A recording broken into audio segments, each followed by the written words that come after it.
Hello guys, Art-Teeves here. In this video, I want to walk you through a sped up version of my whole pipeline for creating this stylized mechanical spider. I modeled it in 3ds Max 2024, unwrapped it in Rizom UV and textured it in Substance Painter. In Max, I've only used the Loop Regularizer plugin to create various round openings in my meshes. The video is sped up by 3.5 times. If you want to follow my process step by step, I didn't cut anything out except a few repetitive actions in Rizom UV and a couple of moments where I was picking colors during texturing. Feel free to slow the video down in YouTube settings, mute my voice and throw on your favorite music. As usual, there are subtitles, and YouTube now has that cool new feature where you can switch to audio tracks in other languages. A quick word about the model itself. Like a bunch of my previous ones, I built the spider pretty lazily. I completely skipped the classic optimization pipeline and manual retopology after baking the high poly onto the low poly. In fact, I didn't do any baking. Basically, I stuck to a mid-poly workflow and modeled most of the details by hand. Obviously, you wouldn't do this for a AAA title, but it can seriously speed up your pipeline when you are working on indie games where modeling speed is everything. I still ended up using a normal map, so we definitely could have optimized this thing a lot more, but hey, it is what it is. The final spider has just under 18k polys and roughly the same number of words, which means twice as many trees of course. Proper manual retopology would have let me painlessly cut at least a third of that. I start with the leg mount module, the central point where all 8 mechanical legs will attach, 4 on each side. Since the mounts are mostly symmetrical, I began with a 32-sided sphere. I deleted half of it, down to 16 sides, then removed 3 more faces from each end, leaving me with 10 edges. From those 10 edges, I created a spline and distributed 4 spheres along it using the spacing tool. Default hotkey Shift+I. Because the model is symmetrical along 2 axes, I deleted half of it again, subtracted a couple of those spheres with ProBoolean, and then ran auto retopology. I played around with the iteration count and reran auto retopo a few times until I got the shape I wanted, with a couple of nice octagonal holes. Honestly, if your spider is never going to be viewed from below, you can get away with just 5 to 6 sides here, or simply position the legs close enough to the spider's belly so that the viewer never sees the empty space between them and the body. I went the extra mile because I wanted my spider to look good from literally every angle. After that, I did some light topology cleanup, surrounding the holes with rings of near square polygons. Once the quarter section of the base looked good, I applied symmetry, welded the points to its mirrored copy, added a couple of decorative details, and mirrored everything one more time to form the final half sphere. I used my usual single chamfer everywhere, on nearly all the hard edges. In hindsight, I really shouldn't have put it inside those technical holes. No one's ever going to notice the lack of a chamfer there, but those extra polygons are still extra polygons. Next up is the spider's abdomen model. I started with a 36-sided sphere. Why 36? Because I planned to have 3 washer-like rings retained with corresponding bolts, placed evenly around the abdomen, so every 120 degrees, plus the attachment point where the abdomen connects to the body. That's why I immediately deleted one of the sphere's poles. Then I detached a 12-sided sector from the sphere and worked only with that section. I deliberately picked the part that was perfectly aligned with the world axis. It makes it way easier to center the subtracting sphere later on. I just used the align tool for that. Honestly, a tiny bit of offset wouldn't hurt at all. When I subtract one sphere from another, I always try to match the side count of the subtracting sphere to the number of edges around the area I'm cutting into. That way the resulting hole is already pretty clean. After the boolean, I usually run loop regularize to even things out a bit more, and I like to surround those holes with a single loop of almost square polygons. I move the vertices with edge constraint turned on, so everything stays nice and tidy. Once the topology of that 1/3 section looks good, I kept the circular hole and extruded inward, making sure the face stays perfectly flat. You can flatten it along its local axis or just scale it to 0 on that axis, same result. My holes ended up with 16 sides, which is more than enough to make the washers look pretty smooth. I shaped the rounded washers, then extruded the bolts outward. I also added tiny gaps between the bolts and the washers, totally optional. We could have just painted some thin dark lines there in the texture and saved a bunch of polygons. Next I loop selected every second edge of the washer and scaled them down along their local coordinates. That instantly turns every other side into the sharp edge of the bolt head. I also cleaned up some of the washer edges, deleted a few, then shift inserted new ones to keep the surface as smooth as possible. When the whole piece was done, I simply duplicated the module twice, rotated the copies 120 degrees each, merged everything into one object, and welded the overlapping faces. Now for the opposite pole of the original sphere. I didn't want to leave a nasty 36-sided pole staring at everyone, that would have looked terrible, so here's what I did. I created another sphere with plenty of segments and the radius almost identical to my abdomen sphere, detached the top cap I needed, and ran auto retopology on it a few times until the edge count matched my main sphere exactly. To get the curvature perfect, I temporarily attached that cap to a fresh sphere of the same radius and slapped a Spherify modifier on the vertices, that nailed the exact roundness I wanted. Finally, I attached the finished pole to the abdomen, getting clean beautiful topology with 0 pole vertices right in the center. Next step was a quick and dirty blockout to figure out how the abdomen and the head module sit relative to each other. I wanted the back end of our spider to visually balance the front, but looking at it now, there's still a slight weight asymmetry. Anyway, the moment you jump from one module to the next, it's best to lock in their relative size, proportion and rotation angle right away. After that, I started cutting the holes for the washers and for the connections to the other modules. Unlike the abdomen, we don't have to worry about poles here. One gets covered by the leg mount module, and the other will be kept with the washer and bolt detail. I placed the rear cutter sphere at exactly the same angle I wanted the abdomen to sit at. I literally just slid it back and forth along its local axis until the cutting face was perfectly perpendicular to the surface I was about to carve. You don't want these holes too close together or too big. Also, play with the angles a bit. It looks way more dynamic if the models aren't all sitting at the same flat plane. At this point, we shall think about the amount of sides of each cutter sphere. It is always a good idea to make their side count match the side count of the geometry they cut. I kept the spider body perfectly symmetrical. The main sphere of the body got 40 sides, so it would line up effortlessly with the leg mount module. 40 is overkill, to be honest. If I were actually optimizing, and the spider was meant to be a relatively large low-poly object, say the size of the World War II fighter, I'd have gone with something like 24 sides. Plus, since the leg model attaches on a flat plane, we can transition from pretty much any segment count to any other segment count without JAMA. Either way, I put the side holes right at the sphere's equator, chopped off the top and bottom poles, and angled the front and rear connection holes. The rear cap ended up with 16 sides, the side holes got 16 each, and the neck transition to the head module got 20. That's honestly a lot. We really shouldn't go over 16 sides, especially for thinner transitions like a neck. As usual, I worked on just half the symmetrical module and subtracted all the cutter objects with Proboolean. I made sure every single hole was surrounded by a clean loop of near square polygons, then redistributed the vertices evenly with the edge constraint turned on. Once the topology looked good, even though we could easily cut it in half or more, I applied symmetry, ran regularize to even out the hole loops, and started adding a bunch of extra details. Like before, I used the scale tool on local axis to flatten the inner faces of each opening.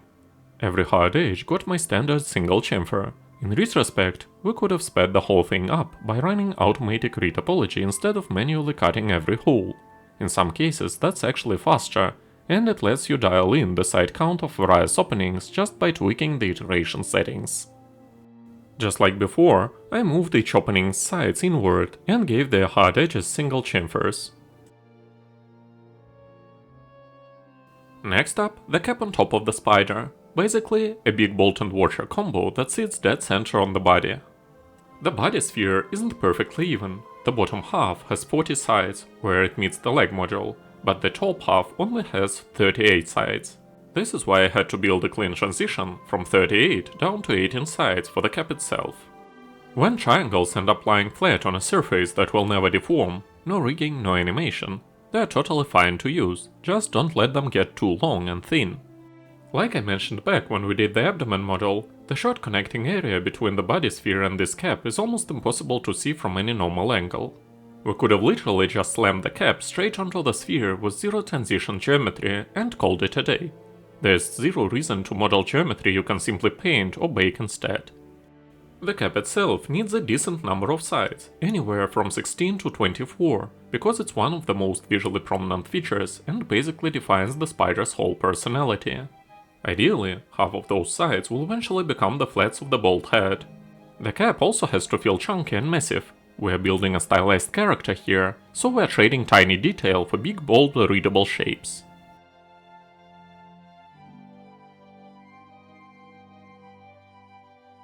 Next step, the connecting modules, basically the neck between the head and the abdomen. At this point, you have to decide if you want the abdomen to move independently from the head later on.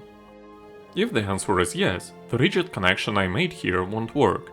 Instead, you'd want something like a visible metal arm or pivot with a joint hidden under a flexible rubber boot. The rubber would deform nicely, and when you rig it, you'd just give the abdomen its own bone. You can also go even simpler, just leave a tiny gap between the head and the abdomen models and let the abdomen rotate cleanly on its axis during animation. The key thing when you allow rotation is to make sure the rear sphere never clips through the top cap under any circumstances. You also want a little breathing room so the cap isn't kissing the sphere. Having some clearance looks way better. I went with the laziest option, a fully rigid connection where everything is one single object. Since both circular openings already had washer details, I made the connector follow the exact same visual language, so the whole spider reads as one coherent mechanical assembly. Thin details don't need a ton of sides, 8 to 12 is more than enough. Same goes for the washers, or whatever you call those rounded metal rings. They're background detail, nobody's ever going to stare at them up close, so they don't need a bunch of supporting edge loops. The left gear got 20 sides. We always want a side count divisible by 2, better yet by 4, so the teeth line up cleanly and we don't end up with some weird half edges. I also gave it 4 internal spokes that connect the central hub to the toothed outer ring. The outer ring itself got a single chamfer. In hindsight, that was probably overkill. It balloons the poly count and creates a ton of tiny skinny UV chunks that either have to be stacked perfectly or they'll eat half your UV map. On top of the gear, I've added the improvised washer and bolt combo that matches the style we've been using everywhere else. Looking back, I definitely gave that outer washer too many supporting edge loops. It doesn't need to be that smooth, no one's ever going to notice. To place the gear in its proper place, I first centered it to its actual geometric center, then moved its pivot to the very back face, the exact point it's supposed to rotate around later. After that, I just used select and place with vertex snapping turned on to drop it perfectly into position. Obviously, we want a tiny bit of interpenetration, not two faces sitting exactly flush on the same plane. One thing that still bugs me about this gear is that the outer teeth are very slightly offset from the inner spokes. It's not super obvious, but it's definitely noticeable. If the spider ever gets animated, we'll want this gear to spin in certain situations, so we have to keep it as a separate object. Also, we really shouldn't have chamfered the inner ring at all, and even on the outer one a single chamfer is pushing it. Rule of thumb, anything you can get away with painting is 1,000 times better than modeling it. The right gear has 36 sides. I've split 24 sides between its 12 teeth, and its gaps only have one side each. 36 is divisible by 6, so I've split my gear into 6 segments and only worked with one, making a proper 8-sided hole in it, before copying it and rotating its copies by 60 degrees each. I didn't want to drop the inner holes down to something ridiculous like 5 to 6 sides, because when you look at the spider from the right, the gear is hands down the most character-defining element on the entire model. That's exactly why I went ahead and modeled details here that in literally any other spot I would have just painted. I started with a plain cylinder and split the top cap into 3 distinct rings, an outer one for the rim that holds the teeth, an inner one for the bolt and washer stack, and a middle ring that would mark the central points for the cutout holes. After that, I sliced the cylinder into 6 equal pieces and worked on just one slice. I subtracted the cutter cylinder with Pro Boolean. As always, every boolean is done on a detached element so the main body geometry stays untouched. If the Pro Boolean ruins your geometry here or messes with anything else, you can always try the different algorithm of a simple boolean. Also, the cone pieces slices are symmetrical, so you can simply work on a single half of it. Next I shaped the bolt and washer exactly the same way I've been doing everywhere else, nothing new here. And as usual, the backside of the gear, the part you almost never see, got way less love than the front. In retrospect, I should have given the washer roughly half the supporting edge loops it has. When it came to the teeth, I calculated their number ahead of time because that directly dictates how many sides the base cylinder needs. The mistake I made here, again, was going overboard with chamfers. There are way too many, and most of them should have stayed out completely. We are making a somewhat stylized model, so our gears shall be thick enough. Like before, I built a matching connector seats on the spider's body sides that follow the same washer language we've been using. In hindsight, I could have saved myself the work and just copied the one I already made for the left gear. The holes themselves each got a single chamfer. Honestly, even that was unnecessary, or at the very least I should have skipped it on the hidden back face of the gear. The ring indent you see right now cost me a few hundred polygons. I totally could have baked that. Also, even if we model it on the frontal side of our gear, we absolutely don't need to add it to the rear side. Now for the eye module. I dropped a cylinder right into the head sphere so their radii and centers lined up perfectly. Then I scaled the cylinder outward until its sidewall sat exactly where I wanted the face shield to be, the area from which the eye tubes protrude. The cylinder has to be symmetrical and needs enough sides so the small front segment stays nice and round, but not so many that the poly count explodes, the eye tubes become a pain to attach, or we lose the ability to chamfer corners when we want to. The eye section is perfectly circular and symmetrical. There's zero reason to work on the whole thing. Slice it in half right away, we can always mirror it later. I angled the eye tubes outward just a touch. It's completely optional and barely changes anything. We're staying away from tiny details, and we definitely don't want the tubes super thin. As always, start with a rough blockout and only commit once the silhouette reads right. Before hitting boolean or pro-boolean, I double-checked that the eye cylinder's side count matched the geometry it was cutting into. Like clockwork, I surrounded every circular intersection with a clean loop of near square polygons. Once the shape looked good, I applied symmetry. Then I extruded the eye tubes and flattened their ends by scaling to 0 on their local axis. To make the actual eyeballs round, I built half spheres with the exact same side count as the tubes and dropped them into their sockets using select and place with vertex snapping enabled. If we had stuck to 16 sides, we could have made pole-less half spheres using boxes with open subdiff enabled, but on something this small, the poles would be invisible anyway. General boolean rule I always follow: detach anything that's about to intersect from the rest of the model, clean the topology by hand, then attach everything back and weld the vertices. About the rear tube and the vertical jaw cylinders, we don't want to give those a million sides. My rear tube got 12, and by the way you can mirror it with symmetry and reuse it on the back of the jaw cylinders to tie the eye module to the head. I threw a single chamfer on every hard edge, probably didn't need it on the underside of the jaw parts. Trying to skimp on polys in the eye module is pointless. This is the most visually prominent piece on the entire spider, and arguably the single biggest contributor to its personality, so it deserves to be smooth.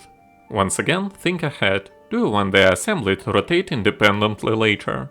If yes, model it as the end of the lever and keep it a separate object. I just welded mine straight to the head. Eye tubes, 12 sides, connectors, 12 sides, upper jaw cylinders, 12 sides, and the matching lower tubes, another 12 sides. Also, make sure to put chamfers only where you'll actually see them most of the time. I built the tubes from just a couple of cylinders. I attached them together, extruded the essential parts outward a bit, and bridged them together. After that, I cleaned up any junk geometry, added a single chamfer, and made their top ends into spherical caps. We never want to sprinkle tiny extra geometry all over the model. Whenever you are working on stuff like this, don't sleep on symmetry. You can apply it along multiple axes at once and save a ridiculous amount of time. Anything that ends up hidden behind the front face shield doesn't deserve a ton of polys or supporting edge loops. Push the budget where the camera will actually see it. On the chamfer topic, one iteration is almost always enough for rounded surfaces. Any extra loops on cylinders blow the poly count way out of proportion. At this point, we can also get a little lazy with perfect shading. There's really no need to religiously surround every circular intersection with perfect loops of near square polygons, and even supporting edge loops. If the player never sees it, it shouldn't be eating polys. Next decision, what angle do we want the whole eye assembly to sit at relative to the head? Sure, you could just slap it dead center with zero tilt, but giving the spider a slightly curved, aggressive profile instantly makes it more interesting and characterful. If you ever want a more complex neck shape, loft is your friend. For everything else, a simple bend modifier does the job perfectly. And even though we want the neck to read as smooth, we still don't want to throw a million supporting edge loops at it. Less is more. Even if we accidentally make one of the faces non-planar somewhere in this model, any shading artifacts will be completely hidden by the eye shield or the main body, so it's not a big deal. To line everything up perfectly, I put the pivot point of the eye module right at the center of the rear tube's back cap. After that, it's just a matter of using select and place with vertex snapping turned on, and the whole thing snaps exactly where it belongs relative to the spider's head. The connecting neck piece follows the exact same logic as the washers and gear mounts we did earlier. Once again, don't give it a million sides, we'll never appreciate those beautiful curves anyway, because half of it is tucked away. Same rule applies to the section that gets the bend modifier. Keep the supporting loop count to a minimum. Mine ended up with 12 sides, which is perfectly fine. I gave it a gentle curve and just kept tweaking the bend modifier's angle and direction until the silhouette felt right. Done. We don't have to dial in the perfect bend values. If the curve still doesn't look quite right, just delete one of the bend segments and bridge the eye module straight to the head with the bridge tool. The only hard requirement is that both open ends have exactly the same number of sides. Another quick trick: before you commit to anything, roughly position the eye and head modules where you want them. Then draw a simple 2-point spline, snap its vertices to the center of each cap, give that spline however many sides you need, bend it to the exact arc you like, and loft it. That will give you an instant perfect neck with zero guesswork.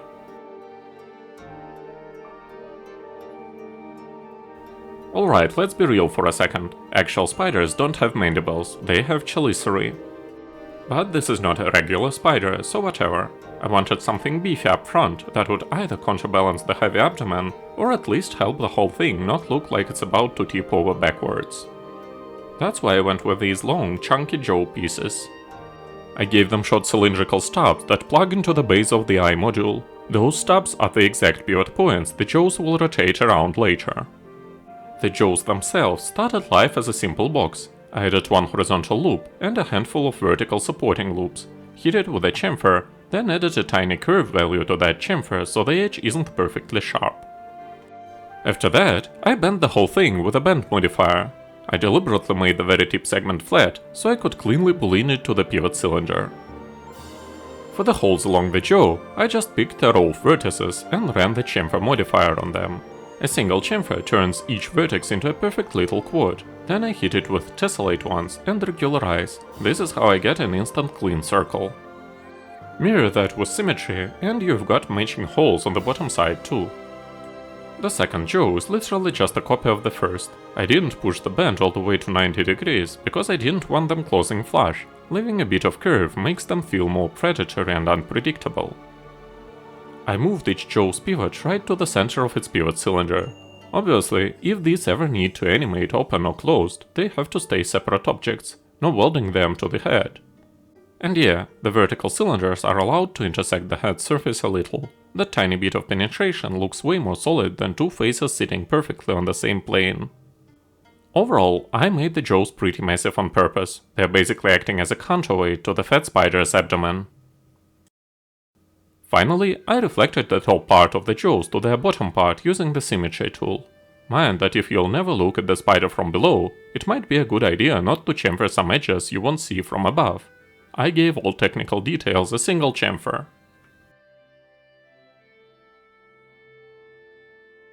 Before I started properly modeling the legs, I threw together the simplest possible blockout of one leg using a spline. I decided to go with 3 joints. I gave the spline a tiny bit of thickness and made 3 instances of it. Any tweak I made to the main spline's vertices instantly updated all 3 copies. I positioned the main spline at a 90-degree angle to the front view and just moved the vertices around while watching how the whole stance reacted. Honestly, at this stage you really want to spin the blockout around in every possible view, perspective, ortho, side, top, front, everything, just to convince yourself the spider can actually stand, without looking like it's about to face plant. My abdomen model still feels a touch too heavy, but I think once this thing is animated we would buy it. In motion, you could easily cheat the pose a bit, raise the head module slightly, drop the abdomen a little lower, and let the leg joints bend in a way that sells the weight distribution. We'd fix that later when we drop the bones in anyway.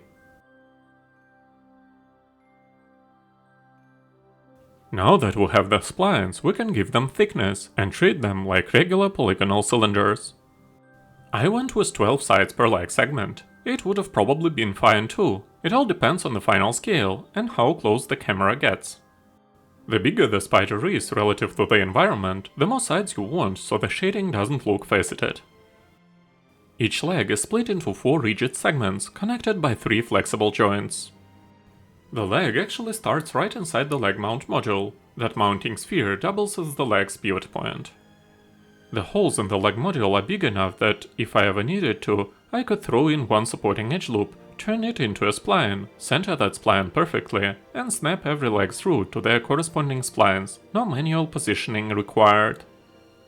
Make sure that the foot pads all sit on the same ground plane. If they don't, we can fix it later during animation anyway. Bottom line, model just one leg properly. Finish your smoothing groups and do the full UV unwrap before you duplicate it. You can either overlap all the leg UVs completely, or overlap only some parts and make the rest unique, to break repetition. Whenever I need to rotate edge loops cleanly, I hold edge constraint. The spring coils are separate pieces. I made them with the helix tool and kept them at only 5 sides. Later I attached them to their corresponding leg module by using the ProBoolean tool. Mind that we're still working on a somewhat stylized model. We don't want to create some thin, delicate details, and we also want to make our models thick enough to balance the spider and also to preserve our overall slightly cartoony design. Even if the legs aren't perfectly aligned right now, you can always straighten them later in the rig using cat helpers or simple bone chains. The flexible joint sections need enough sides to bend smoothly when animated. Aim for near square polygons and don't overload them with extra supporting loops. Nuts are built the same way we did the bolt heads up top. Start with an even-sided cylinder, loop select every second edge, and scale them down in local coordinates. Since we already have spheres sitting exactly where each leg root should be, we can just reset X-form, recenter the pivot, and everything lines up perfectly. Like I keep saying, do one leg, finish it 100%, then duplicate. I didn't rig this guy myself, but if I did, I'd throw down a quick catch rig or plain bones, mirror the skeleton to the other side, and call it a day.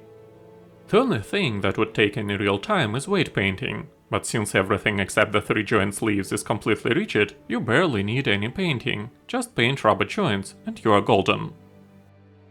The spring shall not be too thin. Also, we don't want to give it too many supporting edge loops, we won't ever see it up close. I've cut out the part of the video where I embed its top end into the corresponding leg module. The process is literally the same as when embedding its bottom end. When we're building the different modules, it's totally fine to deviate a bit from the original blockout. The only real rule is, don't shove big chunks so close together that they box in the legs and kill your animation range later. The more room the legs have to move, the creepier and more alive the spider feels. Locked down, cramped motion just looks stiff and robotic, just give them freedom and suddenly it's nightmare fuel. Since we are modeling the joints as separate pieces, we can always keep the rigid segments detached, slide them around in space, even stray from the blockout, and then just bridge the gaps with flexible sleeve joints made from splines. When I place the joint splines, I switch their vertices to smooth and tweak them until the curve feels right. Then I thin out the supporting edge loops, or use the Insert Edge Loop tool while holding the Shift key when I need denser areas. Every technical piece gets my usual single chamfer. Worth keeping in mind, if the spider is only ever seen from above or mid-height, skip the chamfers on any hard edges that live on the underside, nobody's ever going to notice them anyway. Don't overthink it if the legs start looking too skinny or puny, just scale them up, no hesitation. Make the segments thicker, the joints clunkier, whatever feels right. Beefier legs instantly sell the weight and menace way better than spindly ones ever could. I've cut out the part where I attached everything together and finished working on the remaining joints. Nothing new happened there. Finally, I created those auxiliary circular splines that will hold the pivot point data for our leg top joints. This part is universal, so I'll repeat most of the things I've mentioned in my previous videos. When it comes to final adjustments and checks, I save my model, reset its pivot point, scale, rotation and X-form. I chain all elements of the model to its central module, set its pivot point to the center of its bottom part, and position the whole group to 000 scene coordinates. Mind that it is a good idea to assign all smoothing groups first, and probably UV unwrap a single leg, then just copy that leg with all new data. In order to position all pivot points to their proper locations, I typically use the select and place modifier. I didn't do it at this stage though, we can always get to it later. I name each of my model parts properly, and also give them some kind of a unified first name to group them and distinguish them from the rest of the scene when imported into, say, a game engine. Then I use a selection panel to scan my meshes for remaining angons. Technically, you can also remove poles and make sure there aren't many vertices that connect 6 or more edges. Next I use the 3ds Max's Exio tool to scan my model for some overlapping or isolated vertices and open edges. The jaw models had some isolated vertices, a well-known 3ds Max's bug. I made a couple of simple boxes, named them after the corresponding models and attached the jaw models to them, and then deleted the boxes. Normally it settles the problem completely. If not, you might actually want to select those isolated vertices and simply delete them. Finally, I proceed to assign my smoothing groups. There's nothing special about it, but once you are done, you can also apply the weighted normals modifier to your model. Just make sure to set smoothing groups meticulously and mind that they will impact unwrapping. Normally, hard edges require corresponding UV splits for padding, but UV splits do not require hard edges. It's generally considered best practice to strategically pair and place hard edges and UV seams along natural breaks and shapes. I ended up cutting out some parts of the UV unwrapping section of this video because my workflow was pretty brain dead. I'd just collapse cylinders into flat planes and then spam U, unwrap, and O, optimize, or run the straighten algorithm until things looked decent. When I started adding seams to all 8 legs at once, I realized my mistake. I should have kept just one leg, finished its unwrap perfectly, and then duplicated it 7 times, way faster. So I deleted the 7 extra legs, lived with only one for a bit, and split the entire model into two 2K UV maps with 16 pixel padding. Map 1 – everything that makes up the main body models, head, abdomen, connectors, eye assembly, etc. Map 2 – all the decorative mechanical bits, mainly legs and gears. Both maps have a healthy amount of overlapping UV chunks, but not every leg is 100% overlapped. I deliberately kept some unique islands on a few of them, so there is some subtle variation. I unwrapped the model along existing smoothing group borders, and then tweaked each piece individually. That's the part I sped up, and mostly cut from the video. Next I simply exploded all cylinders and straightened everything I could straighten in Rizom. At some point we want to normalize our UV chunks and rescale some of them manually, considering their proportions in comparison to the proportions of neighboring elements. I perform manual scaling to allocate more texture space to visually prominent elements. Conversely, I reduce the size of UV chunks that will be obscured or less visible during typical use. At this stage, I use hotkey U to unwrap, O to optimize, C to cut, W to weld, and Alt+G to stack similar UVs and group them.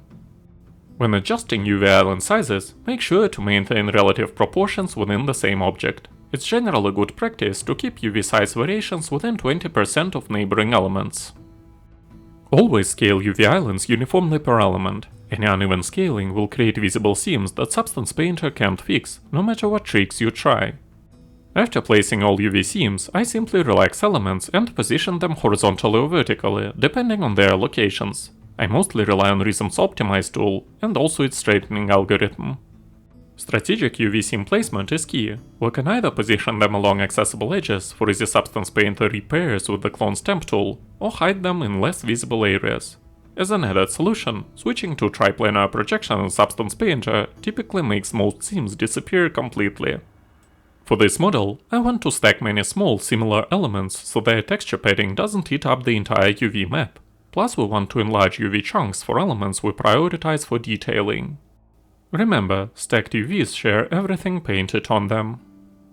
You may have noticed I placed most added seams on less visible sides of the model. During texturing, I switched the projection method for most materials and masks to triplanar. I didn't fine-tune the UV unwrap further, since it suits this simplified modeling process. After the basic peeling and fixing UV chunks stage was complete, I went for the laziest option, used the LG combo to stack most repeating elements, but not key ones. Again, pre-planning is crucial. If we knew we would only view the spider from above, we could stack UV chunks of its bottom elements. Conversely, if viewed from below, we'd detail the underside and skimp a bit on the top. We can easily mix repeating and unique elements to throw viewers off balance. Finally, I normalized my UV chunks, rescaled them manually, stacked UVs I wanted to stack, and packed everything together. When baking my model, I set the highest possible amount of rays on all tabs, disabled the ID section, and switched my subsampling to 16. I've also made sure that there were no purple lines on my model or some red fragments. Also, I've selected the option to use my low poly model as a high poly one during baking. The ambient occlusion panel was set to the same named meshes only. Just as my unwrapping, my texturing process went pretty lazy. We would get a maximum of this model if we actually hand painted it, but I mostly relied on some simple grunges. For texturing, you can use an existing palette, borrow colors from some reference image, or rely on your own palette if you have one.